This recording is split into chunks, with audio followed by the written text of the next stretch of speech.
Buenos días, jóvenes, ¿me escuchan? Ingeniero, buenos días, se escucha. Ya, muy bien, un ratito.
Bien, bueno, vamos a reanudar.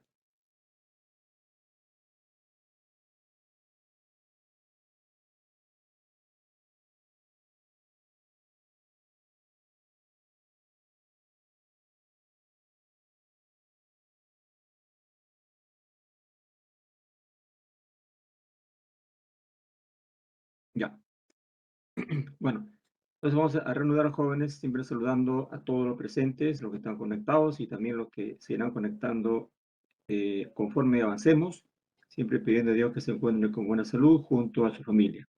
Bien, eh, hemos visto pues hasta el momento, si hablamos de derivada, la derivada parcial y su interpretación geométrica, por lo menos para el caso de función de dos variables. Y, y en este caso estamos viendo también una derivada, pero que es más general que la derivada parcial, ya que las derivadas parciales pues son cambios de los valores de la función, pero respecto a ejes determinados. O sea, por ejemplo, si hablamos en el espacio, hay derivada respecto al eje X, Y y Z, que no sería más que derivada o cambio de valores de la función respecto a vectores, como en el caso del eje X, el 1, 0, 0, el eje Y, 0, 1, 0, o respecto al eje Z, cuya dirección es el 0, 0, 1.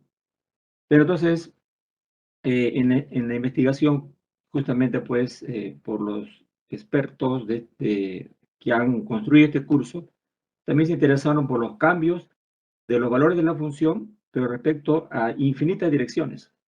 Y obviamente, pues eso es, quizás pesa más, ¿no? O sea, tiene más importancia o más utilidad en todo caso, ¿no? Bueno, de hecho, todo lo que hacemos es importante, sino que el tema es por la utilidad. Y en ese sentido, pues, esto de la derivada direccional tiene más utilidad porque aquí el vector U es infinitos vectores. Depende el problema, qué vector quiero utilizar y se acabó, ¿no? Con eso tienes entonces el valor de la derivada direccional. Ahí se vio ya cuando se baja al plano y al espacio, y aún más en esa investigación de los expertos de este curso está pues buscar una herramienta que facilite el cálculo de la derivada direccional, pero ese requisito o esa fórmula tiene un costo, pues no es un requisito, no es así, por ejemplo, cuando uno, y ustedes están en eso, pues en ese camino, ¿no? Ustedes ya lograron su ingreso a nuestra querida universidad, se están desarrollando como estudiantes y bueno, se seguirán bachilleres, pero hay un escalón más, que es de título. Entonces, para lo cual pues hay un requisito, presentar la tesis, ¿no? Esa tesis pues es la exigencia para que tú pases de ser de bachiller y seas ingeniero. Ese es el requisito, pues acá también.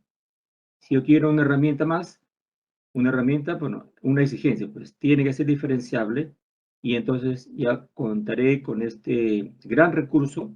Es un instrumento matemático, como frecuentemente uso esa terminología, y es más factible pues, porque gradiente no es difícil, ¿no? Gradiente solamente es derivar respecto a X, ¿no? Entonces, respecto a Y o respecto a Z, por el vector unitario. O sea, es un producto escalar nada más, ya no es un límite y, digamos, ya no tienes que entrar a ese escenario. Pero el requisito, bueno, es que sea diferenciado. Muy bien. Además, este, como ya aquí se hizo la demostración y ustedes fueron testigos, ahí tienen también el material en el aula virtual, ya está ahí el material. Se hace uso, pues, como vieron, de la regla de la cadena, ¿no? Y eso, la regla de la cadena justamente se usa cuando la función antes se sabe que es diferenciable, ¿no? Vean ustedes, en todos los casos de la regla de la cadena, siempre se parte de que f es diferenciable. Y no es para menos porque el concepto de diferenciable es el concepto, perdón, más potente. Ya que vuelvo a repetir, si una función diferenciable implica que es continua. Si una función diferenciable implica que existen las derivadas parciales. Entonces, y lo otro, ¿no? También nunca está de más decirlo. Si hablamos de continuidad y de derivada parcial, ahí sí no hay un puente, mejor dicho, no hay lo que uno implique el otro o viceversa. Lamentablemente no hay eso, pero el jefe, o sea, por decirlo así, el jefe es que sea diferenciable, repito, implica que es continua. Si diferenciable implica que sea derivada parcial. Miren que lo digo claramente porque pasa eso, bueno, creo que desde que empezó los ciclos virtuales viene la segunda práctica del parcial y por ahí uno, dos, tres dicen prueba, ¿no? Prueba que una función es continua y alegremente dicen entonces es diferenciable. Es un error teórico, un error grave, ¿no? Porque si vemos, como le digo, pues si uno quiere corroborar si lo que dice es cierto, simplemente tiene que ver, o si no le gusta ver el video, simplemente ve los PDF, ¿no? Y ahí verá que no, en ningún momento, en ningún lugar está escrito eso, ni tampoco, obviamente, pues en los libros. Los libros está siempre así. Si f es diferenciable, entonces f es continua, en el punto que tú creas conveniente, ¿no? Si f es diferenciable, entonces existen las derivadas parciales en ese punto, ¿no? En ese punto, digamos, p sub 0, que quiera llamarle. Entonces, el concepto más potente, repito, es diferenciable. Ese diferenciable implica continuidad y eso de que es diferenciable implica primeras derivadas parciales. Bueno, y ese es el ejemplo de esta función en concreto y luego la interpretación geométrica, que lo llevé así, este escenario aparte, porque como le dije en su momento, si yo digo que esta recta tangente tiene pendiente, como es una recta del espacio, así nomás cualquiera no te lo cree, porque lo que una recta tiene en principio es un vector dirección. Eso sí te lo cree cualquier alumno que ya está, pues, que conoce el álgebra vectorial. Entonces, para que se entienda que esta recta espacial tiene pendiente, tiene que llevarlo a un escenario especial. En este contexto, como dije en su momento, y entonces si lo llevas a ese contexto, ahí está hay un plano, que es el plano P, ahí está la curva, ahí está la recta, entonces ahí sí te van a creer, pues, porque es un escenario de un plano. Ahí entonces te van a aceptar que eso tenga una pendiente. Y es justamente esa pendiente es la derivada direccional justamente en el punto x0 y su 0.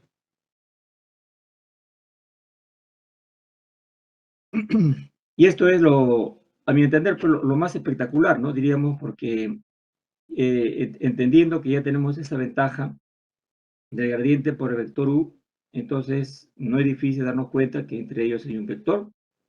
Aunque el vector u es pequeño, bueno, pero la cosa es que es un vector. Hay un ángulo entre ellos y entonces, aprovechando al máximo esa coyuntura, aprovechamos este resultado que es un resultado del álgebra vectorial que ustedes lo conocen. Se demuestra, creo, con ley de seno, ley de coseno se demuestra esto. Y entonces, de ahí despejamos que el gradiente de f por u viene a ser el coseno de teta este, el gradiente de la función x 0 por el coseno de teta. Esta sería una tercera versión de la derivada direccional. Porque no olvidemos que gradiente por u que es la derivada direccional. Entonces, ahí vamos a poner un cuadro.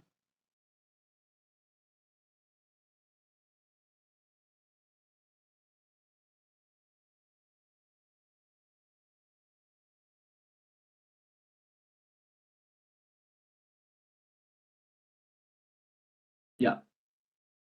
Ahí vamos a poner un marco, bueno, que es este azul. Le quita ese relleno y se acabó. Ya, esta herramienta y esta otra, con un poquito menos. Esto lo voy a bajar. Ahora sí. Ese marco y aquí también otro marco.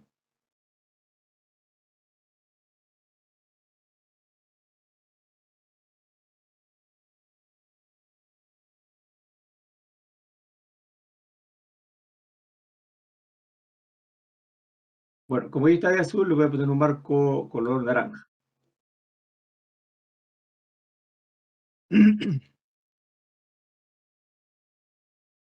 Y listo. Es, por lo tanto, de esta manera que nosotros podemos asegurar que la derivada direccional, aparte de ese gran recurso del álgebra vectorial, también usa hasta trigonometría, imagínate. También trigonometría, porque el coseno es un concepto trigonométrico. Entonces, la derivada direccional es igual, mejor dicho, módulo de gradiente en la función la peso cero y el coseno. Entonces, mire, como dos versiones últimas recientes, por lo que entonces hay más de una manera, ¿no? Una manera es el concepto. Estas dos son otros recursos, claro, el requisito es que la función sea diferenciable y de esa forma entonces se suma a las herramientas que tenemos. Y esta última no es tanto un instrumento matemático, porque básicamente los instrumentos matemáticos es cuando es igual, ¿no? Si un concepto es igual a una operación, ese sí, pero aunque propiamente esta no es una herramienta, pero es una conducta. Ese es el nombre creo más adecuado. La conducta de la derivada direccional está controlada. Es decir, nunca vamos a pensar que la derivada direccional salga infinito. No va a ocurrir eso, ¿no? Entonces, tiene un máximo y un mínimo. Y cuando esa derivada cambia de valores, lo hace porque en el punto P sub 0 se instalan pues infinidad de flechas unitarias. Bueno, aquí he puesto unas 3 o 4, pero se entiende que son infinitas. Y así pues tú vas cambiando, ¿no? Es como que si sacas esta flecha, pones otra, sacas la que estaba antes, pones otra flecha, otra flecha, otra flecha, y así, infinitos pasos. Pero en esos infinitos pasos, ese valor de la derivada va a estar acotado, pues eso quiere decir, ¿no? Este va a ser su valor máximo y este es su valor mínimo. Entonces, es una conducta de la derivada direccional. Y como para describir eso, entonces aquí decimos, ¿no? Lo que se ha señalado, la derivada direccional alcanza su máximo valor, o también se dice que f crece más rápidamente en la dirección de este gradiente o polinomio comunitario. O sea, quiere decir que si este u es una de estas flechas, con ese vector u que está aquí, lo regresas ahí y te sale el máximo valor. Y en otro caso, sacas esa flecha u anterior y pones esta menos u, lo reemplazas, calculas y te va a salir el menor valor. Así de simple. Bueno, lo otro ya también no olvidar palabras sinónimas que f crece más rápidamente en esta dirección y el otro que f decrece más rápidamente en esa dirección del opuesto, ¿no? Y puede ser cero cuando el vector u se toma cualquier unitario que sea perpendicular al gradiente en la función en el punto. Esto le llaman cambio nulo. Muy bien, ya que hemos hecho pues también la explicación de este problema que explora el concepto de valor máximo mínimo, el otro que explora el tema, ¿no? De que una función crece más rápidamente en la dirección de gradiente. Este problema explora eso, ¿no?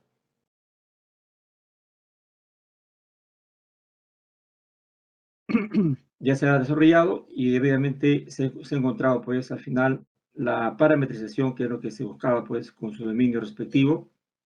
Y el último que explicamos el día de ayer de una colina, un cerro, claro, como dije, pues, encontrar un cerro, una colina que sea exactamente así como este modelo, no hay, ¿no?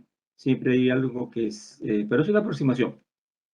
Entonces, ahí se ubica un punto, una persona que esté interesada en subir esa colina, bueno, ahí por lo que se ve, la altura es 800, pero viendo si en la realidad hay cerros que son más altos, ¿no? Por ejemplo, los nevados, el más alto creo es el Huascarán, ¿no? Creo que tienen 6.800 me parece, ¿no? Pero a nivel mundial es el Everest, el más alto es, creo que tiene 8.000 me parece. Bueno, este es un cerro no tan grande, ¿no? Es 800 de altura, no es muy grande, pero eso seguramente más de uno, yo también en lo personal, cuando he ido a la sierra, en diversos lugares, he tenido la oportunidad de ir a Huaraz, a Huancayo, o a Tarma, hay cerros, ¿no? Grandes, otros no tan grandes, y entonces esta es una de esas realidades, estar parado en un punto y si tenemos una maquinita que controla la altitud, ¿no? Todo eso nos puede dar las coordenadas de nuestra ubicación. Y si toma como punto referencial un cierto punto al cual le llama 000, cabe hacer las preguntas que están aquí formuladas. ¿Cuál es la dirección de la ladera más pronunciada? Es decir, la dirección en la cual los valores de la función del cerro crecen más rápidamente. Es la dirección de gradiente.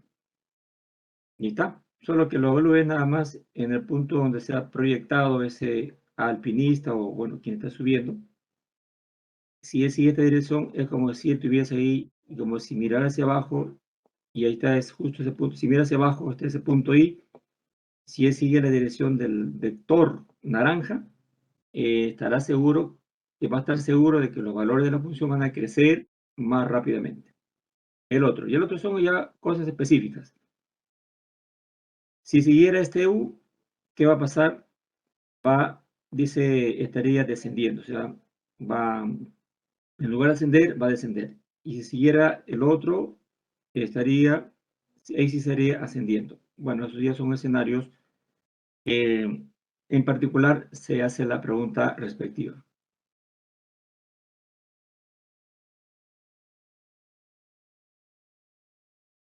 Bueno, y el otro es el teorema de Schwarz o Clairaut, que ya antes se dio, y simplemente para recordar, pues, cuando uno puede decir que las derivadas parciales son cruzadas, y es lo que significa acá los requisitos, ¿no? Si tenemos una función de dos variables definida en un conjunto abierto, y si existe la segunda derivada parcial, estas dos, ¿no? Son las cruzadas, ¿no?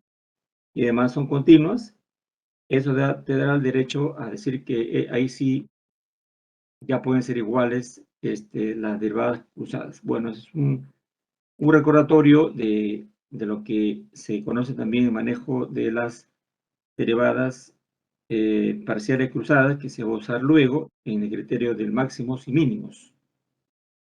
Muy bien, con lo cual damos por cerrado.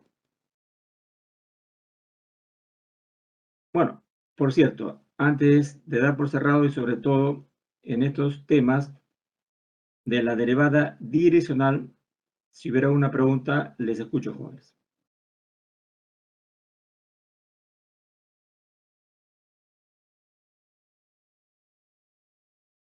Pueden usar el micrófono o el chat.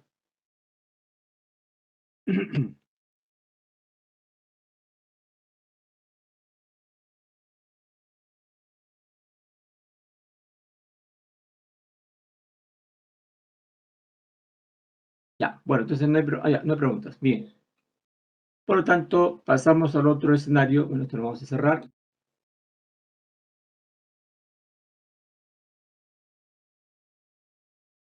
Y listo, entramos a la semana 7.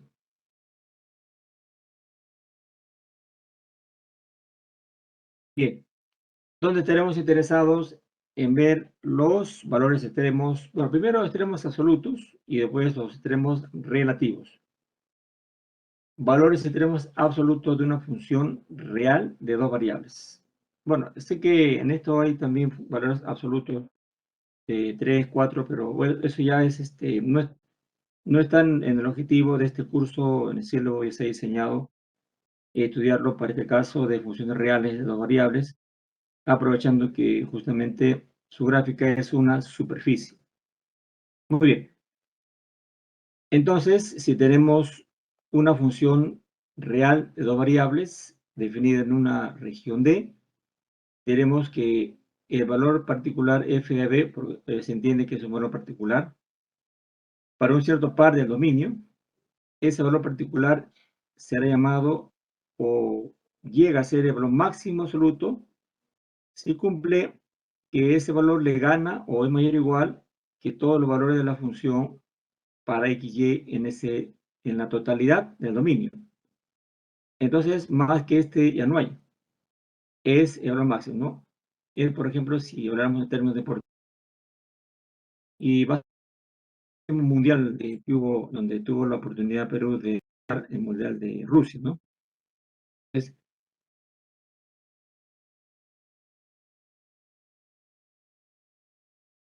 fue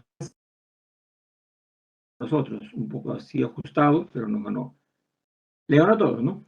Y bueno, aunque aquí matemáticamente alguien puede, a un valor fxy le va a igualar, claro, cuando xy sea b, ahí se igualaría, ¿no es cierto? Pero en lo demás, en general, f de b mayor o igual fxy significaría que no habría ningún par que lo llegue a superar, es decir, el máximo absoluto. Bien, si tenemos ahora en contraparte la misma función, podríamos decir quizás, o otra función puede ser, ¿no? Definida también en la región D, y tenemos que otro valor particular fcd con cd en el dominio es un valor mínimo absoluto si este cumple que fcd es de manera igual que todo o cualquier valor fxy. Ahorita, por favor.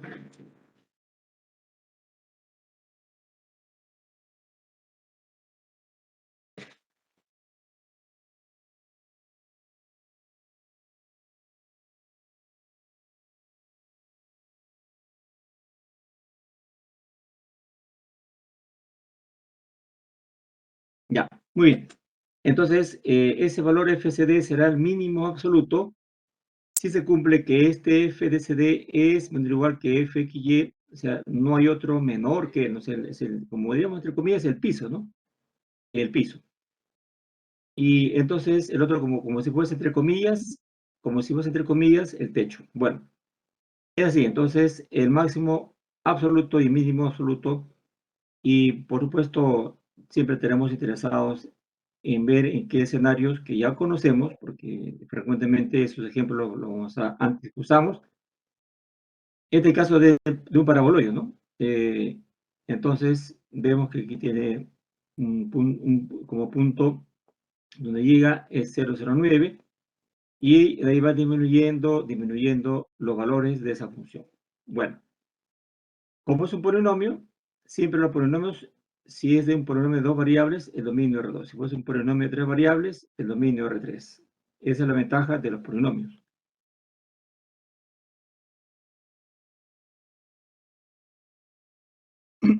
Y también nos damos cuenta que el rango de los valores de la función es desde menos infinito hasta 9.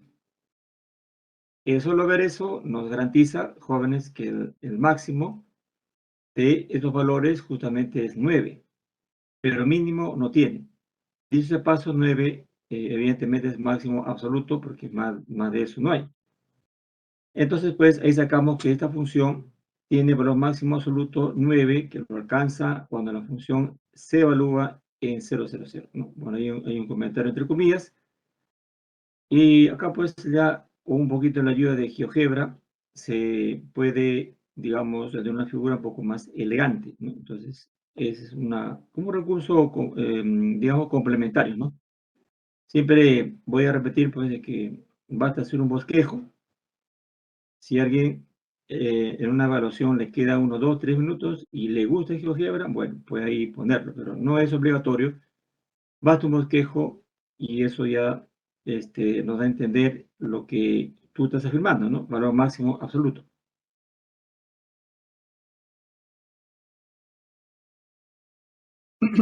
Ahora tenemos la otra función, el paraboloide clásico, como yo le puedo llamar.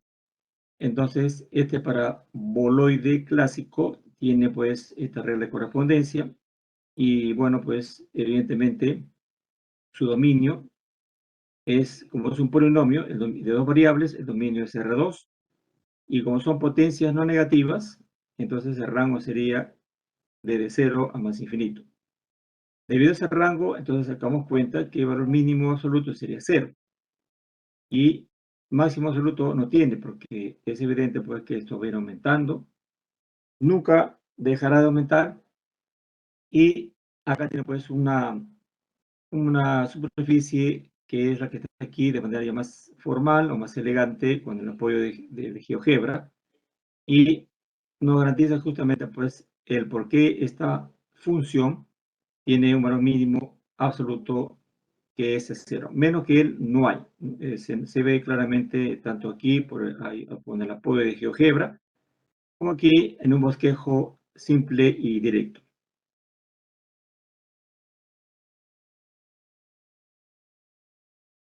Pero entonces surge una pregunta natural a cualquiera, ¿no? ¿Puede haber una función que tenga los dos? Porque aquí, jóvenes, este tiene máximo absoluto, pero no tiene mínimo absoluto. Este tiene mínimo absoluto, pero no tiene máximo absoluto. Entonces, ¿cómo hacer para que tenga los dos? Esa pregunta lo responde el teorema. Si tú tienes una función que sea continua en un dominio que sea un conjunto cerrado y acotado, entonces ahí sí, repito, si es continua en un conjunto cerrado y acotado, entonces la función tendrá los dos.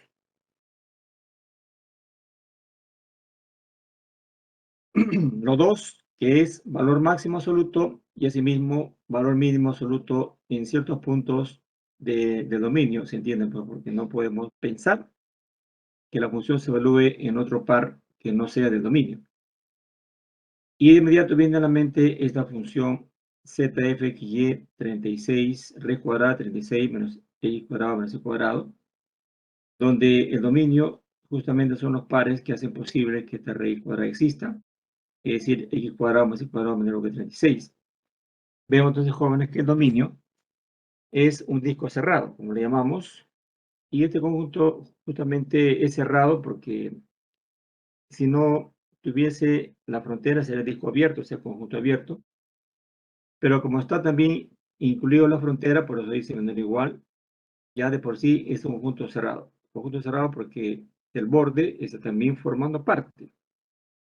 Y es acotado porque tiene un área finita, ¿no? El área justamente sería, según la geometría, pi por r cuadrado, o sea, 36 pi. Entonces, es un conjunto cerrado y agotado. Y la función, jóvenes, es una función raíz cuadrada. Las raíces cuadradas existen, están definidas y son continuas en su dominio. Obviamente, pues el dominio es este, y entonces podemos pensar que esa función existe, está definida y es continua en su dominio. No hay ningún problema ahí, es continua, y por lo tanto tendrá derecho a máximo y mínimo. ¿Cuál es el valor máximo y mínimo? Eso aquí justamente antes de poner, antes de escribir aquí, bueno, aquí voy a poner una letra.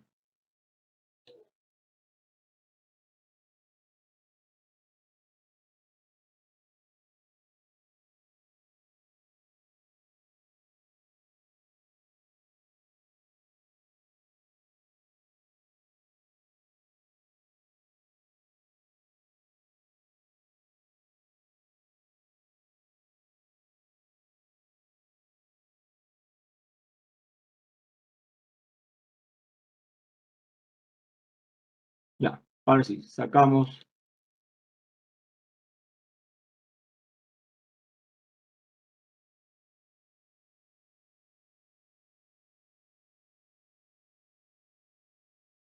Listo.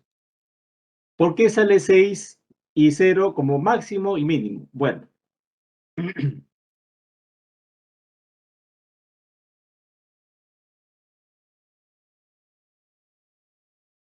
aquí vemos. Si observamos, jóvenes, este valor mínimo, máximo y mínimo lo sacamos de aquí. Si vemos el rango, que es el desempeño de los valores de la función, z, f, y, observaremos que como esta función es una raíz cuadrada, de arranque es mayor o igual que 0. O sea, z es mayor o igual que 0. Ahora, si queremos hacer algo más, eleva al cuadrado, que sería 36 menos x cuadrado menos y cuadrado, intercambia los cuadrados y será 36 menos z cuadrado. Muy bien. De esta desigualdad, retiro z cuadrado y considero pues que es menor que 36, como z es una variable real, se cumple todas las propiedades de los reales, es decir, z será de menos 6 a 6.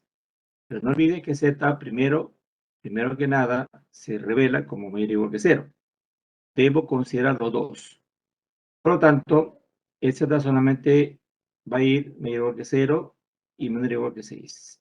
Entonces significa, como el z es la función, me está demostrando esta conducta que la función tiene un mínimo y un máximo y que son justamente absolutos. No hay más que ellos. Por lo tanto, viendo el rango, de la función, ya saco mi cuenta de que f, que hay mínimo absoluto, 0 y máximo absoluto. Dado que f es continua, ya lo he señalado, y el dominio es conjunto cerrado y acotado, entonces eso es justamente mínimo y máximo se convierten en mínimo y máximo absoluto a la vez. El 6 sale porque hemos evaluado la función en 0, 0, ese máximo absoluto, y el 0, que es el mínimo, se obtiene evaluando en un par AB que no necesariamente es único. Puede ser cualquiera cuadrado b cuadrado, cualquiera a par a, b, mejor dicho, tal que los cuadrados sea 36. Entonces, de aquí yo puedo decir,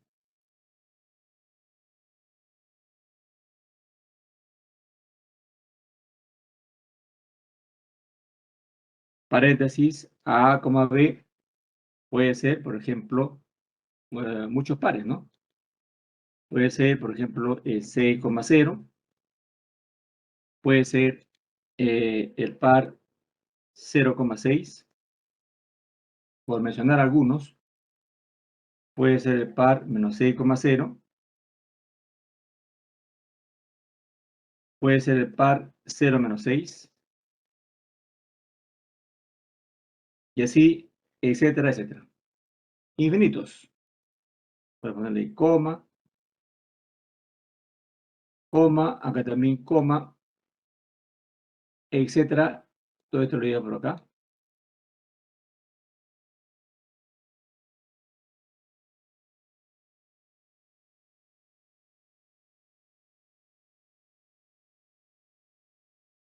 Ahí lo separas. donde hay dos, ¿no? Ese es, pero el que haya infinitos pares que pueda salir cero no quiere decir que haya infinitos valores mínimos, no. El mínimo absoluto es uno solo, cero, no hay más.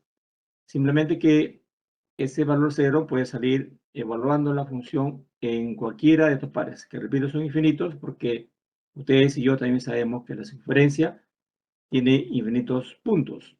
Pero eso no quiere decir que haya infinitos mínimos absolutos. Hay uno solo y se acabó. Bueno, aprovechando el GeoGebra, pues ahí está la superficie correspondiente a esta función. Es una semiesfera. Y ahí está justamente pues lo que ya luego se ha señalado, pues mínimo absoluto es a ras del piso 0 y máximo absoluto 6, ¿no? Como valores, pero como punto de la superficie, ahí sí tiene que ponerlo como ternas, ¿no? Obviamente aquí está el 006, pero acá estará, perdón, el 600, por aquí estará el 060, por aquí estaría, etcétera, etcétera. Ya le puede poner diversidad de posiciones, pero bueno, suficiente con lo que está acá.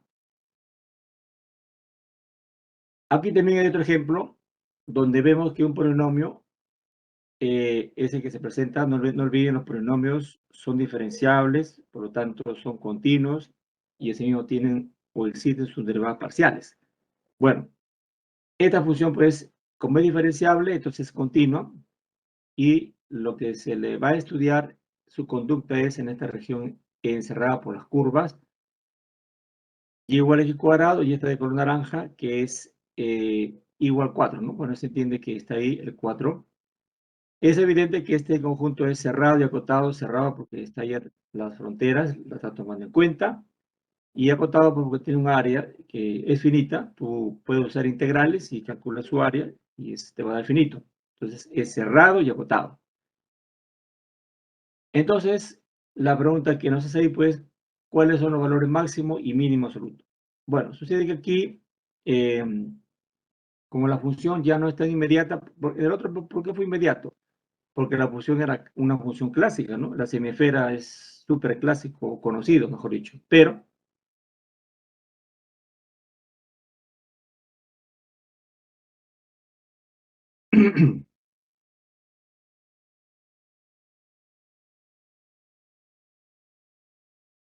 bien, pero por una función que ya no, que su gráfica o la superficie ya no es algo clásico, ya no es inmediato tener la facilidad de detectar el valor máximo y mínimo.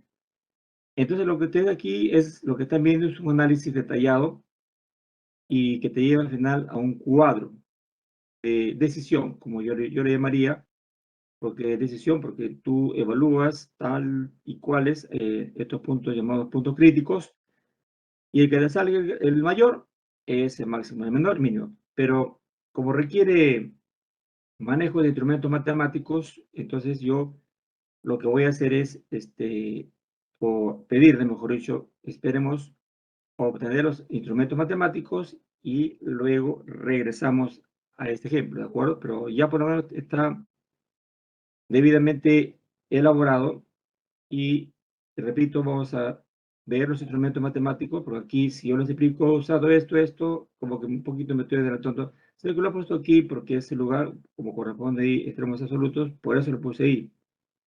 Debí ponerlo al final, pero no era oportuno porque como ahorita el tema es máximos y mínimos, lo he puesto ahí.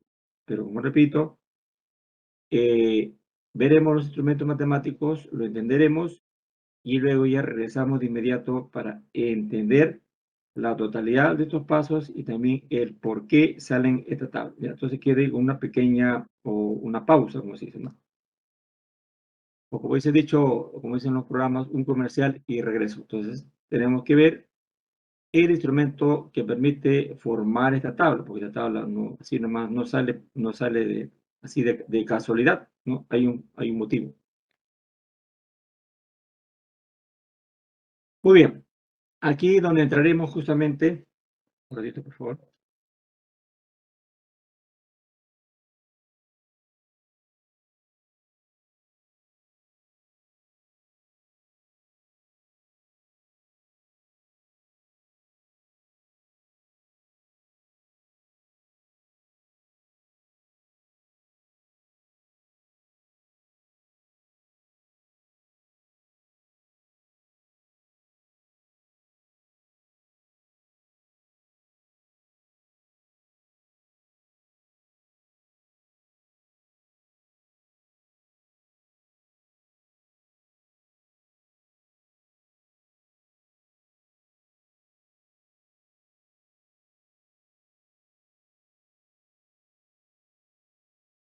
Ya, muy bien.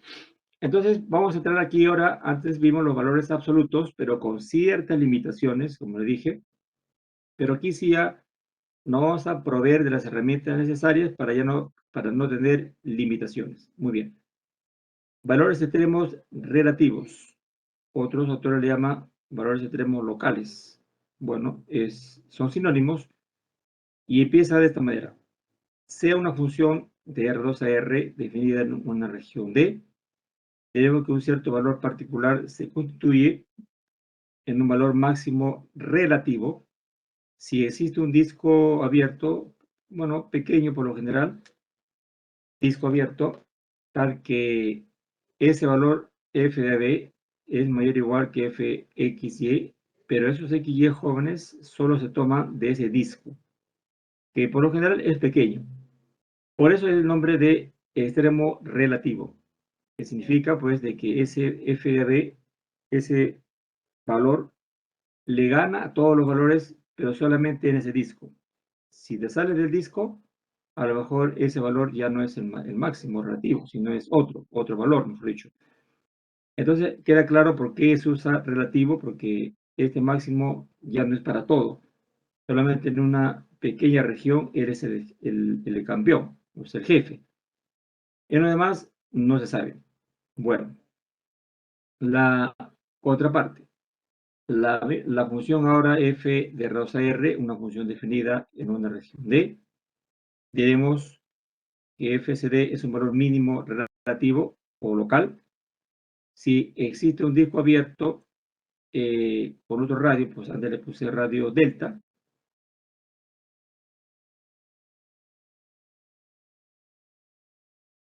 Ahora pone radio epsilon, un disco que permita que el valor fcd sea de manera igual que fxy para todo xy de ese nuevo disco.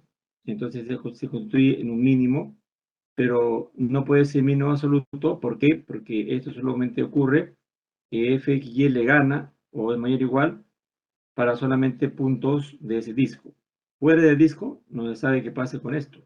Por eso esto se llama mínimo relativo local, como de manera similar el otro se llama máximo relativo o máximo local. Ya, entonces, bueno, eso tiene los dos nombres.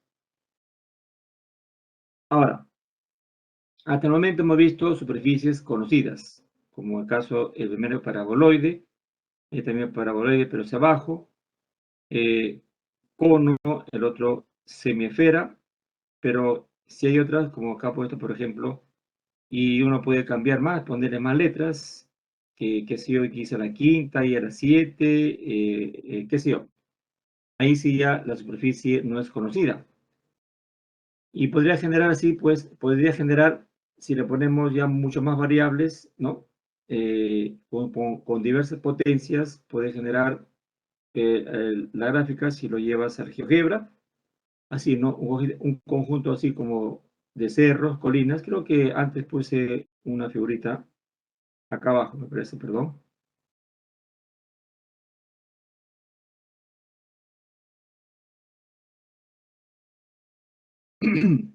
Ahí está, ¿no? Cuando ya es una función diversificada, con potencia, etcétera, diversas potencias, puede salir así cuando lo llevas a GeoGebra, así como si fuesen colinas o cimas de montañas, fondo de valle.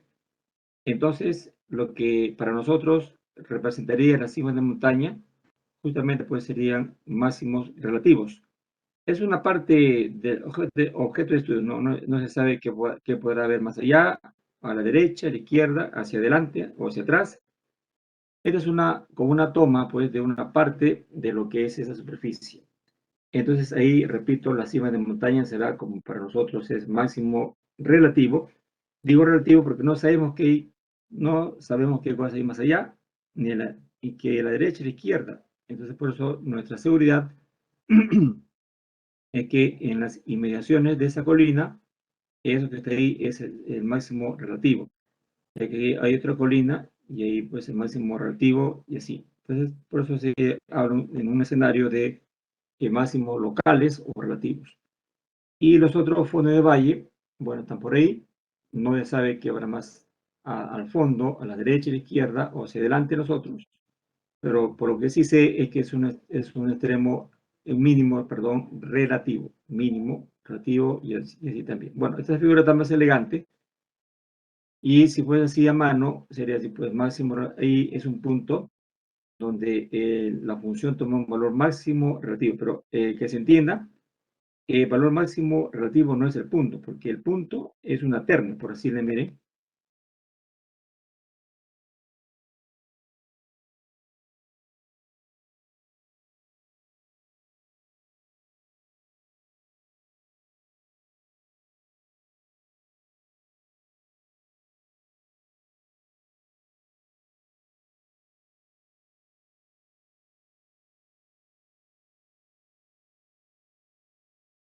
X, Y, 0, igualmente 0,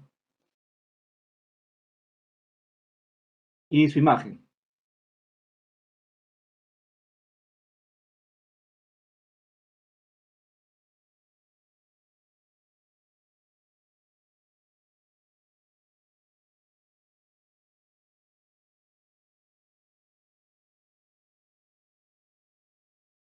0.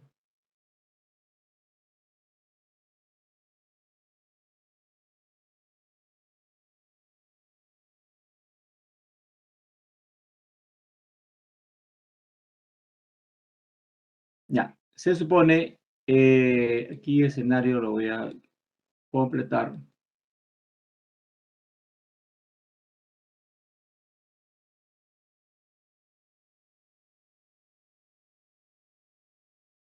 Ya, es un punto, el punto está ahí. En el luego, y pongo una línea, pero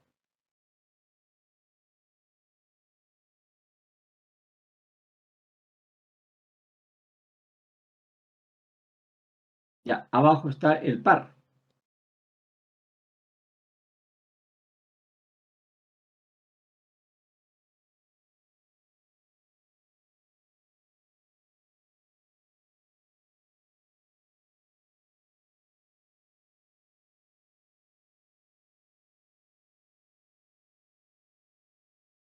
Cero.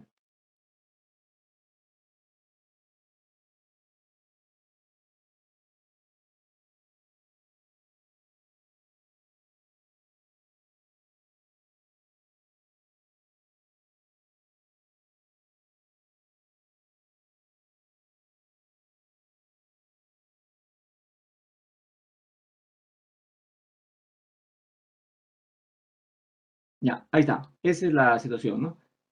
Entonces, lo correcto es decir, ese es un punto de máximo relativo.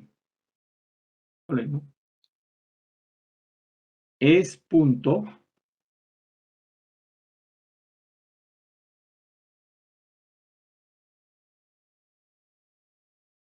ya, ese es el nombre correcto es punto de máximo relativo o punto tipo cima de montaña. Pero no es correcto decir que ese punto es máximo relativo. O sea, tengan cuidado porque eso a veces yo detecto cuando pongo preguntas de este tipo. Dicen, este punto es máximo relativo. No, es falso. El punto no es máximo relativo.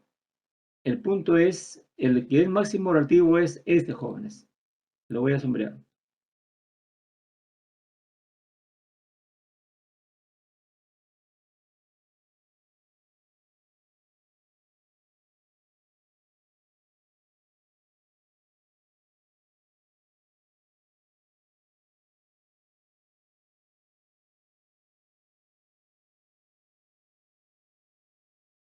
Y ahora sí.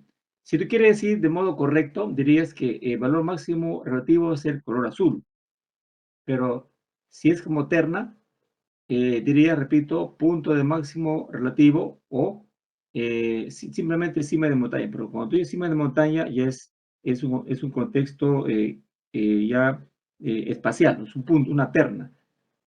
Un punto de cima de montaña o punto de máximo relativo, pero el valor máximo relativo es el F y después lo he puesto de color azul. Similar, pues ya sería cuando habla de mínimo relativo, también será otra terna, no lo sé, por decirte, vamos a ponerlo por acá.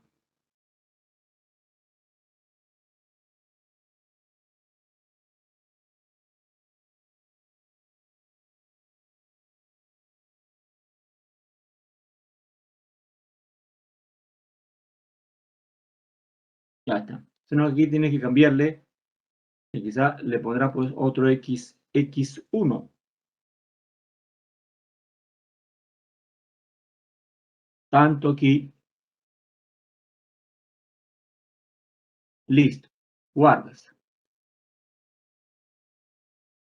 Ya está, pues este sería un punto, bueno, y le vamos a quitar el marco.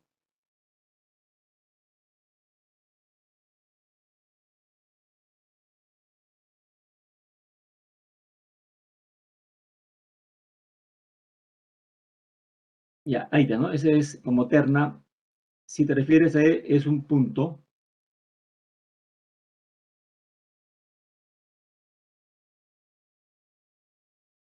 de mínimo relativo. ¿Y quién sería el valor? Ese punto de mínimo relativo, pero el valor mínimo relativo es el color azul. Ese es el valor. Entonces, cuando tú escribes abajo, aquí lo borramos esto. Si tú quieres escribir algo ahí como una leyenda, una descripción, dirías como debe decirse. Así debe acá. Según lo que ves, tomas este valor, lo copias y aquí escribes. Y después pones lo que corresponde. Copias este valor, lo llevas a ese cuadro y lo escribes. Y un poquito abajo, copias y dices las cosas de manera correcta. Es este, es valor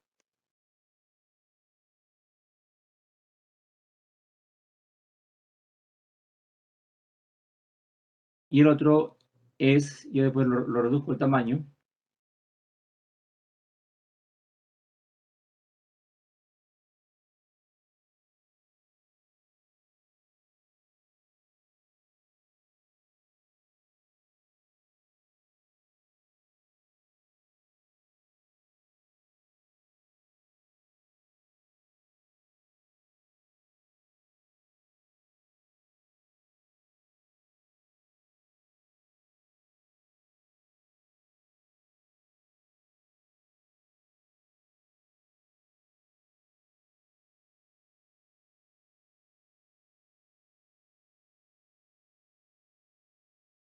Acá también,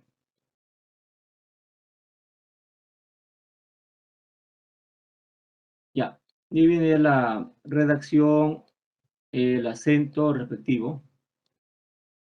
Ya, entonces esta es la forma correcta como tienen ustedes que expresarse cuando dan sus respuestas. Pero espero que valga el esfuerzo por hacer esto, porque nuevamente, como le dije, viene el examen, viene la práctica y nuevamente vienen los errores, como se dicen las respuestas. Como dije, muchos, ahí hizo varios, no, o sea, calculan y luego, pero te terminan diciendo de manera incorrecta. No digo todos, pero una buena parte. Me dicen, pues, profesor, X0 es máximo relativo. No, pues es falso. La terna no es un valor máximo, la terna no es un valor, es una posición.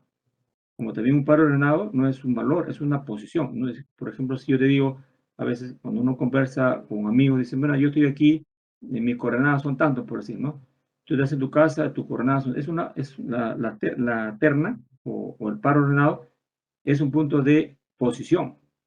No, yo no puedo decirle, tú estás en unas coordenadas y ese es tu valor, ¿no? Pues eso no tiene sentido. Si tú te refieres, quiere decir el valor es f, x, 0, ese sí, valor máximo relativo. O estás aquí, f, x1, ese es el valor mínimo relativo. Entonces, hay que decir correctamente. O sea, no es solamente el hecho de escribir o desarrollar, sino de presentar los resultados, decirlos de manera correcta. Muy bien. Bueno, entonces, ahora el tema es, ¿cómo encuentro esos valores? ¿Será dibujando? No, pues porque si la figura es conocida, aquí ya, si la figura es conocida, te puede ayudar esa situación. Pero aquí, si fuese x cubo, x cuarta y quinta, x por y, qué sé yo, entonces ya tiene que dar una herramienta para tener esa información, quién es máximo, mínimo. Justamente esta herramienta es la que te va a dar esa facilidad. Se llama prueba de la primera derivada. Bueno, mejor dicho, nos acercamos a esas herramientas de cómo saber si hay en un punto valor máximo relativo, si hay, mejor dicho, si en ese punto yo puedo sacar la información de máximo relativo, y de otro punto puedo sacar la información de mínimo relativo, pero aunque debo decir a los jóvenes, aunque también hay puntos para máximo relativo y punto para mínimo, hay puntos que aunque ustedes no lo crean, hay puntos donde no hay ni para decir máximo ni para decir mínimo, aunque no lo parezca. Claro, alguien que ve esto diría, pero ¿cómo podría ser, profesor, que hay un punto que no sea ni para máximo ni para mínimo? La verdad que sí lo hay y vamos a saber cómo detectarlos. Entonces yo aquí todavía no lo he puesto porque, bueno, vamos a pensar que estamos pensando positivamente, pero poco a poco, conforme vengan los hechos, vamos a darnos cuenta de que hay puntos que también no son ni para máximo ni para mínimo. Esos puntos ya tienen un nombre especial. Ahorita lo vamos a ver.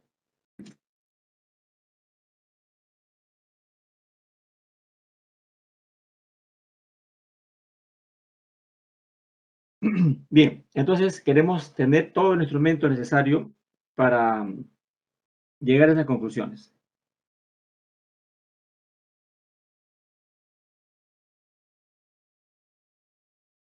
Ya, y entonces pues tenemos por aquí el teorema prueba de la primera derivada para valores extremos. Y estos son digamos, hechos previos. Vamos a ver.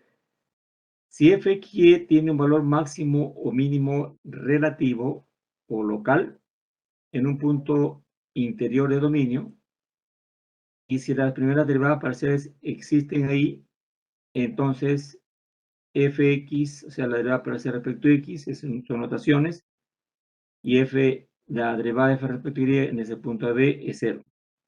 Son condiciones, condición necesaria en todo caso para lo que es la conclusión de que las derivadas sean cero, es una condición necesaria y lo anterior es la condición suficiente, que sea un valor máximo mínimo relativo y que existen las derivadas parciales, no hay otra que esa debe ser igual a cero. Muy bien, entonces si tú por algún medio práctico o no tan práctico detectas aquí, por ejemplo, al ojo se ve, ¿no? Este es un máximo relativo, al ojo se ve que es un mínimo, entonces ahí, entonces, la derivada parcial, esta que está ahí, su derivada parcial va a ser cero. Para también, la derivada parcial de f(i) en ese punto será cero. Si tú antes sabes que ese f es máximo relativo, el mínimo, repito, entonces, la derivada parcial es ahí en esos puntos determinados es cero. Derivadas parciales. Eso quiere decir el teorema, pero queremos ir más allá porque también queremos saber qué es punto crítico. Un punto interior B del dominio de una función donde las derivadas parciales son cero o donde una o ambas no existe, se denomina punto crítico. Entonces, justamente eso hace pues de que, como ya le dije, aquí la derivada parcial en este punto x0 es cero, acá en el otro también la derivada parcial que se constituye entonces en decir que x0 y 0 será punto crítico y x1 y su 1 también será punto crítico.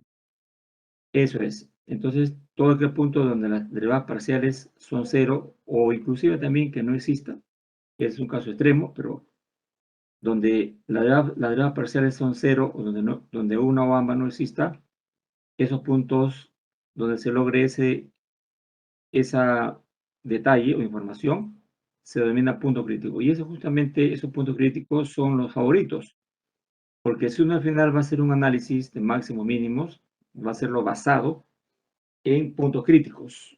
Entonces, por eso es decisivo conocer cuáles son los puntos críticos, porque de ahí va a salir quiénes son para máximo, quiénes para mínimo, inclusive para eso que dije hace unos instantes, que no sea ni máximo ni mínimo, aunque parezca que no, aunque parezca que no sea posible. Vamos a ver.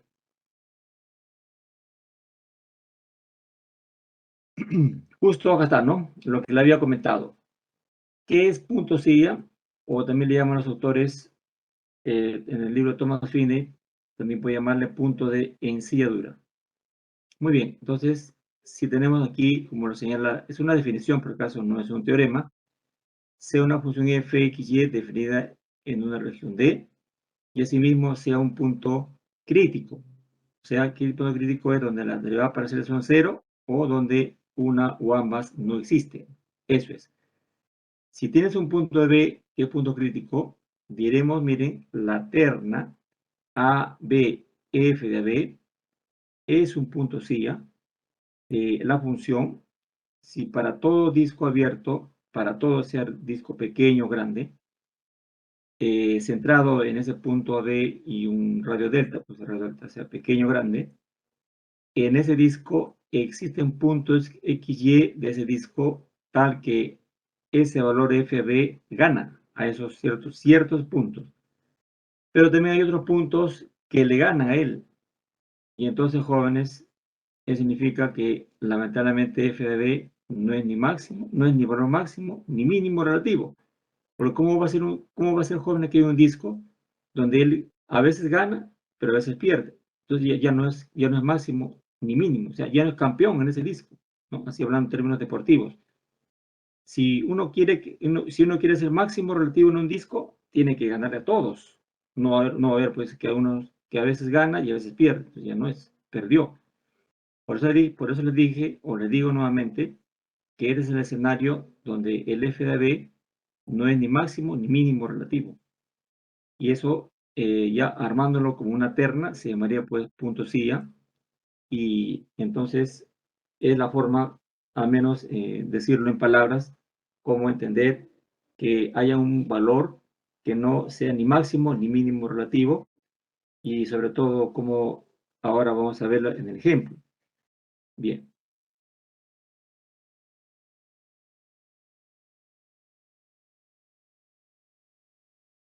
Muy bien, escojamos esta función. También este ejemplo está en el libro del profesor Thomas Finney. Puede ver otros ejemplos más.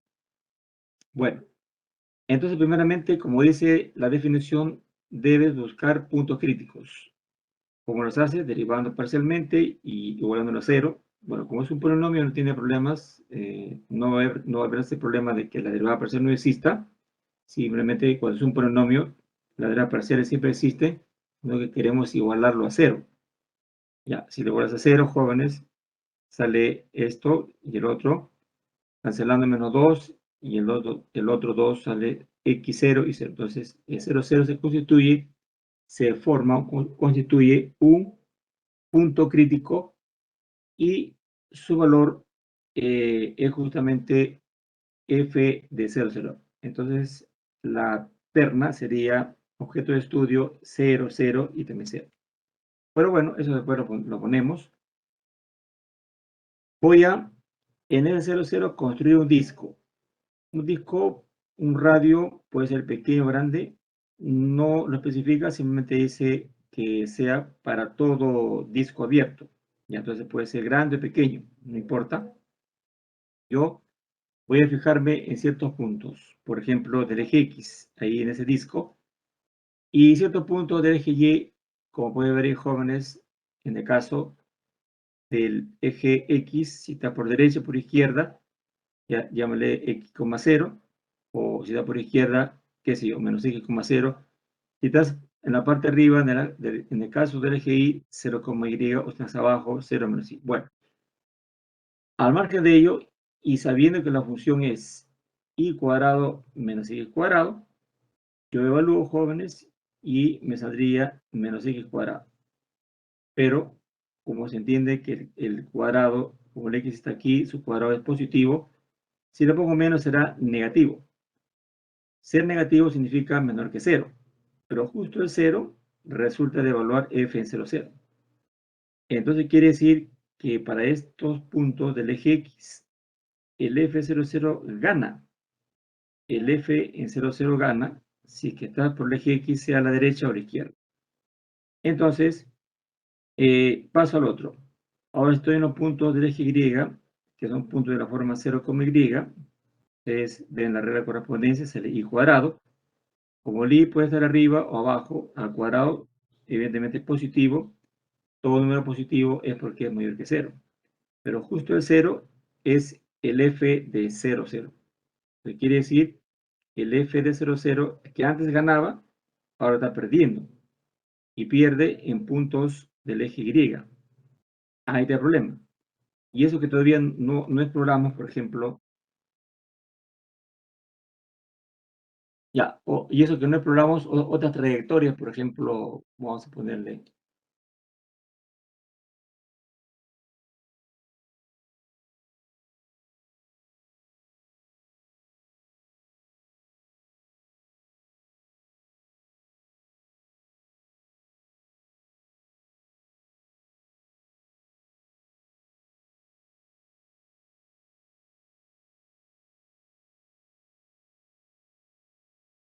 Ya, y eso que no exploramos, por ejemplo, esta trayectoria de arcos de parábolas o de cúbicas, pero ya no es necesario, jóvenes, porque lo que te dice la definición nada más dice existe, no te dice que estés probando para toda trayectoria. Si dijera para todos 3 puntos, ahí sí ya sería más complicado. Simplemente dice que existen puntos tal que el f de AB propuesto, en este caso el f de AB sería el f00, que justamente cuando sale f00 sale 0. Ese valor que propone la pregunta o que tú te has propuesto por el hecho de igualar a 0 las derivadas parciales. Ahí sale el objeto de estudio, como le llamamos en la investigación. Gana para puntos que están en el eje X y pierde, para ese valor f de 0, 0 pierde para los puntos que están. Ya el otro lo voy a borrar, solo en un comentario. Entonces, ahí está el asunto, jóvenes. Ahora, ¿por qué he puesto el otro? Esta terna ya es una ubicación espacial, ¿no? Así como dice el ejemplo, tú tienes tus coordenadas, yo también tengo mis coordenadas, todas las personas tienen sus coordenadas, así donde se encuentren en cualquier país, ¿no? Entonces, esta terna sale de qué? De simplemente de lo que has hecho, ¿no? Tú tienes x0, está. ¿Qué valor ha salido? No sé qué cuadrado. Es una terna y esa pertenece a la superficie que determina esta función. Porque toda función aquí, evidentemente, ¿no? Esa función determina una superficie que ahorita veremos, pero lo que tú tienes que analizar, como le digo siempre a todos los alumnos que tengo la oportunidad de enseñarles, se analiza sin ver la gráfica. Claro, si obviamente tú tienes la oportunidad de que te guste el GeoGebra o te familiarices con el GeoGebra, pues pones la ecuación de GeoGebra y te sale, y viendo gráficos te puede ayudar. Pero yo, como verás, pues, no pretendo estar usando GeoGebra como herramienta principal, no. Ya después de resolverlo, y ahí recién pongo como un recurso complementario el GeoGebra. Porque no vaya a ser que me diga, profesor, usted está usando el GeoGebra para resolver los problemas. No. Yo primero utilizo el instrumento matemático y resuelvo la pregunta. Una vez que he resuelto, ahí recién digo, mira, entremos a GeoGebra y verifica si las cosas. Solamente para, digamos, ilustrar nada más. Ni tampoco decir verificar, porque verificar significa que estoy dudando de lo que estoy haciendo. No. Uso GeoGebra luego para solamente ilustrar. Si que te queda tiempo en el examen, bueno. Si no, solamente haces uso de los instrumentos matemáticos como ha sido también hasta ahora. Instrumentos matemáticos puede ser la torsión, la curvatura.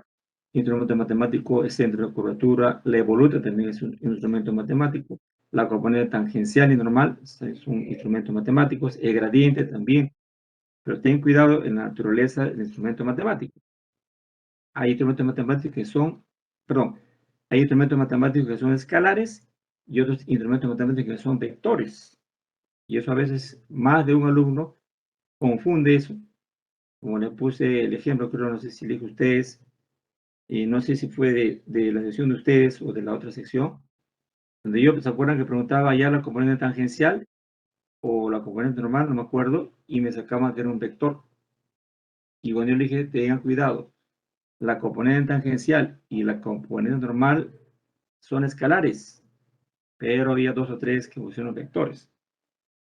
Están a tiempo, para no cometer esos errores, están a tiempo de corregirlos, porque todavía falta más de una semana para el examen parcial. Ahí sí tiene todo tiene que estar navaja, ya. Nada de que digan, que alguien diga, que saquen, pues, que me diga que la componente tangencial es un vector, o que me diga, como la vez pasada también ocurrió, que el gradiente crece. No, el gradiente no crece, el gradiente no es escalar, el gradiente es vector. Lo que crece, lo que crece o decrece son los valores de una función. Es decir, una función sí puede crecer o decrecer, pero el gradiente no, pero el gradiente, lo que es el gradiente es un vector. Más bien tú, lo que dirías de gradiente, que tiene esta dirección o esta otra dirección, ahí sí, porque es un vector. Entonces, no confundamos los términos, la manera como tenemos que expresar.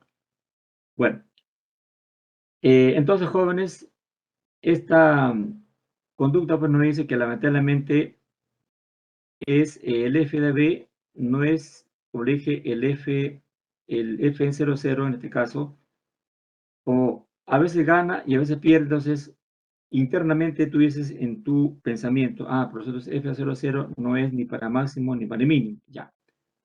Pero la respuesta oficial lo da como terna. Mira la manera como se tiene que responder, ten cuidado. Internamente en tu pensamiento dices, ya, me he dado cuenta, profesor, que F00 no es máximo ni mínimo, o sea, no es ni máximo ni mínimo relativo. Pero la respuesta oficial se da como terna. Entonces, AB, F de AB significaría 0, 0, F00. Bueno, es un punto silla de la superficie. Es un punto silla o de silla dura de la superficie que está acá. Y ahí concluyes. Ahora viene la etapa complementaria. Esta flecha la voy a mover.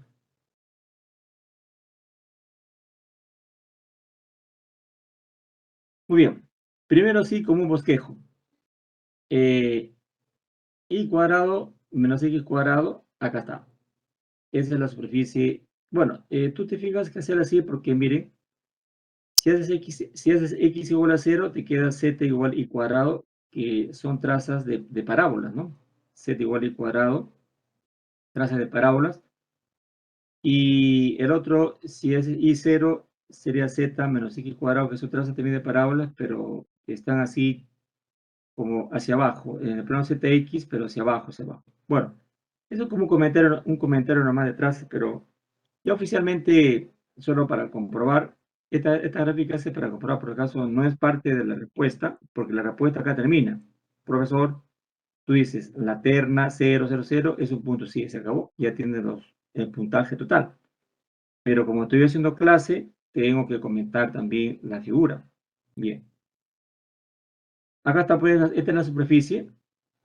Y este es el 0, 0, 0, que es punto silla. Y vemos, jóvenes, que estas ternas que se forman en mérito a esta información, x0 menos x cuadrado, x0, un ratito.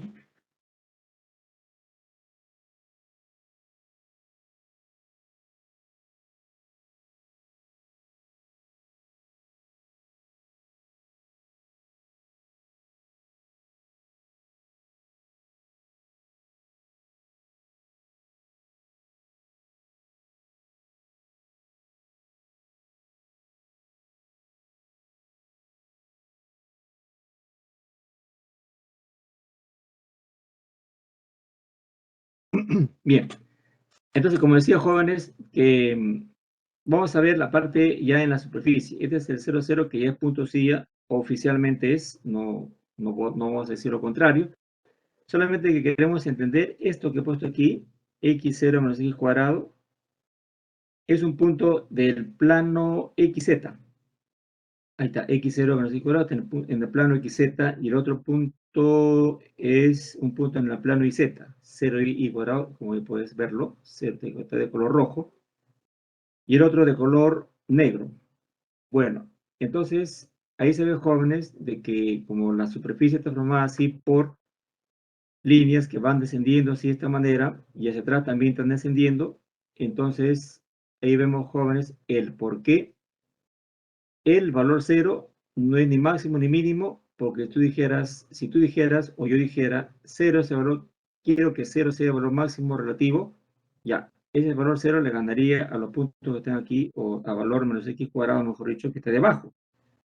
Pero a la vez, ese valor cero, hay otro que viene por aquí, que es el valor y cuadrado, que le estaría ganando a cero. Entonces, pues, por eso que el valor cero no es ni máximo ni mínimo. Repito, me refiero a la tercera componente. La tercera componente cero no es ni máximo ni relativo, porque si podríamos decir que es máximo relativo, bien, le ganaría a los valores menos x cuadrado. Pero en ese mismo disco donde está siendo objeto de estudio, ahí vienen estos valores, el de y cuadrado, y le van a ganar a cero. Por ese motivo, el valor cero, como que era tercera componente, no es ni para máximo relativo ni para mínimo relativo. Por eso, pues, se forma ya, hablando de manera oficial, y se habla como una terna 000.c. Bueno, aquí ya tienes, con el apoyo de GeoGebra, el 000. Y esta sí ya es una figura más elegante. Bueno, es justamente, pues, son las bondades, pues, de GeoGebra, que te da ya una superficie de lo más elegante posible, ¿no? Y ahí se ve justamente el que tiene la superficie tiene una forma de silla de montar. Por eso, quizá por eso los autores de esta teoría le han puesto el título punto silla o de ensilladura. Bueno, es una manera de poder describir lo que está pasando, por lo menos en esta figura, ¿no? Ahí claramente como se ve. Muy bien, entonces tengan cuidado porque esta descripción que ustedes ven, claro, los detalles así yo lo he ampliado, pero ustedes pueden ver este concepto de punto silla, lo he tomado del profesor Thomas Finney, ya, ahí lo pueden anotar en su cuaderno. Ya, he aumentado más comentarios, claro, en el Thomas Finney quizás está así de la definición, ¿no? Y el ejemplo, pero ya he hecho unos comentarios, ¿no? Y con la finalidad de que ustedes puedan familiarizarse con este concepto que es una realidad, así como jóvenes hay, y lo comenté hace unos instantes, así como hay situaciones concretas, muy directas, de que nos indican que hay puntos, máximo relativo o puntos para mínimo relativo. También es una realidad que hay puntos que son justamente puntos silla, en el cual, pues, la tercera componente no puede ser ni máximo ni mínimo relativo, también se da. Así que el tema sería ahora que haya en una superficie, haya de los dos. Bueno, aquí por lo menos se ve que no hay eso, ¿no? De punto silla, pero hay casos en que sí hay tanto de esto, en un solo gráfico, ¿va? Tanto de eso como también de esto, ¿no? Así, hay de eso, como ya veremos luego, y ustedes lo pueden ya en su tiempo libres comprobar. O sea, yo voy a hacer la parte matemática, la operatividad, pero tú ya después, fuera de clase, comprueban, ¿no? Lleva la GeoGebra y vas a ver que ahí va a haber así puntos de máximo y mínimo, pero más adelante, puntos de Bloom, que se forma ahí una silla de montar. Hay casos y ustedes lo van a comprobar. Yo quizás aquí no use ese GeoGebra porque es un recurso complementario, como repito, yo me encargaré, como tú también, cuando sea el examen o la práctica, tú tienes que preocuparte por la parte matemática. Si, como en ciertos casos, ciertos alumnos le queda 2, 3, 4, 5 minutos libre, bueno, y si le gusta el GeoGebra, ya pones ahí una figurita. Bueno, se agradece, como se ha dicho, ya que lo que sí es la obligación es manejo de instrumentos matemáticos.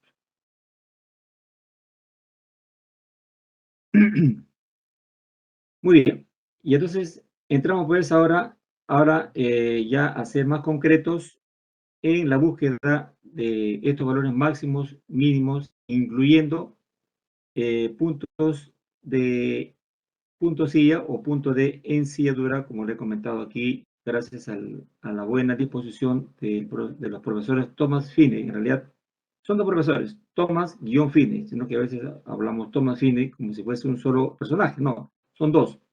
Thomas-Finney, son dos autores.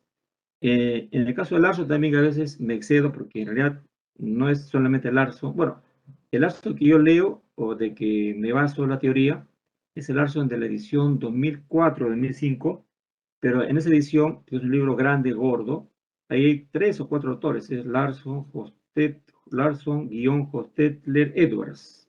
Creo que hay uno más, no me acuerdo. Pero son varios. Es un libro bonito, muy, muy bonito. Es caro, ¿eh? Este lo compré hace años, pues me costó 180 soles.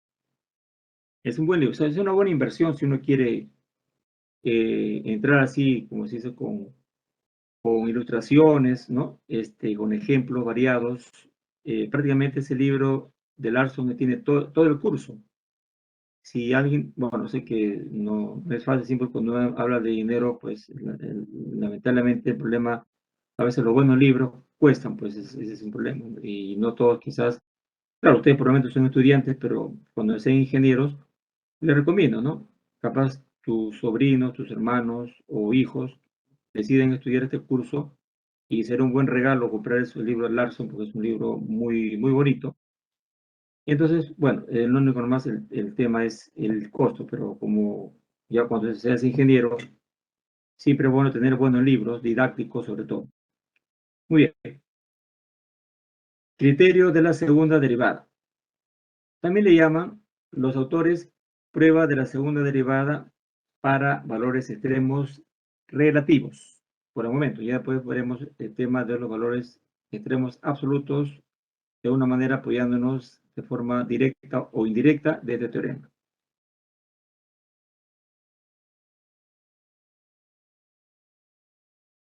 Muy bien. ¿Quién nos dice este teorema?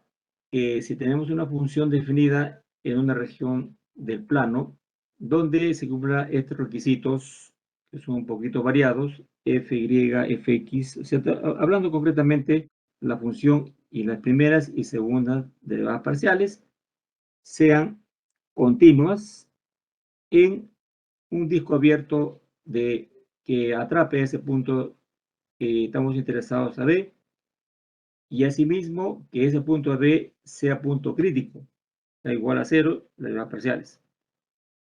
Entonces, si denominamos gradiente, o perdón, si denominamos discriminante a esta operación que está acá.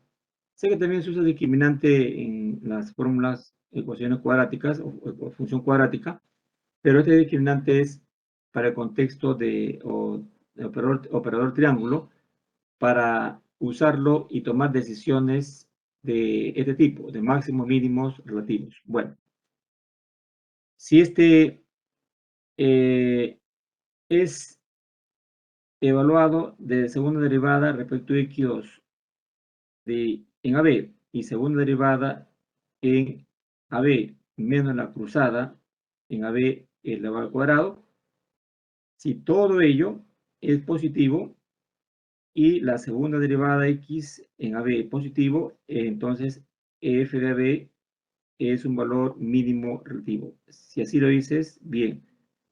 Pero si lo dices como terna, significaría que AB, f de AB es un punto de la superficie llamado fondo de valle, ¿no? Porque está señalando que f de AB es un valor mínimo relativo. Bueno, lo otro es ya una respuesta alternativa.